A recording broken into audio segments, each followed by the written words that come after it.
And to get inflation down to 2.2%, based on history, an immutable fact, unemployment would have to go to 10.6%. This is Jerome Powell being questioned by John Kennedy on inflation, the state of the economy, a couple of weeks ago before the banking crisis. I thought this line of questioning was pretty interesting. We went over some of the historical events when the United States has been previously successful in reducing high inflation, going towards disinflation, which is just not actually lowering the prices, but slowing the inflation rate down. It has required significant increases in the unemployment rate, so much so that in order to get it down from 6.8%, which was the number when this occurred, down to the 2.2%, which is what the goal is, unemployment rate, according to history, would have to be as high as 10%. Now, with the banking meltdown situation that just occurred, significant changes are needing to take place. Everybody was projecting very high rate increases by the Fed just until recently when Jerome Powell came out with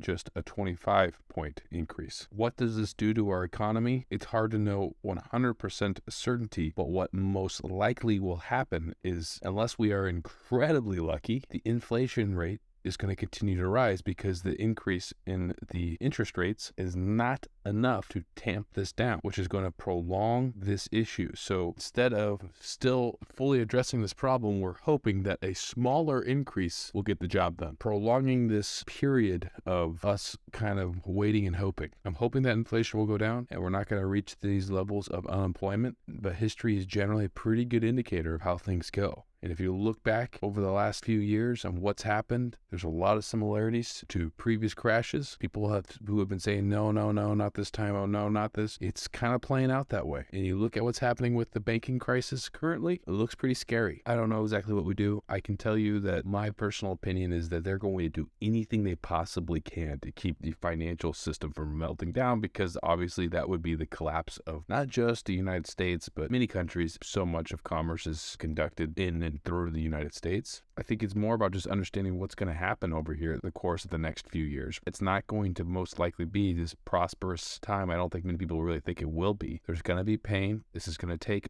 quite a while to get through. It could get a heck of a lot worse. And there's been lots of layoffs that have happened in the recent past, including more that are coming out. And I don't see that stopping anytime soon, because if you look at the data, the unemployment rate has to skyrocket in order to get this inflation under control. The slower we raise rates, the longer it's going to take for inflation to start being reduced, which just makes this get dragged out longer and more painful. I would imagine that one of the main reasons why they didn't increase the interest rates by as much as people were kind of projecting is because they were concerned that with all this fear going on in the market, that everybody would panic sell everything and move their money. There'd be bank runs, all of that. And so they're trying to keep things looking positive when it's really just a band-aid. With all the craziness going on out there, don't let it completely consume your life. Hope you enjoyed the video. Subscribe if you're new here. Trying to get to 500 subs. Thanks for tuning in.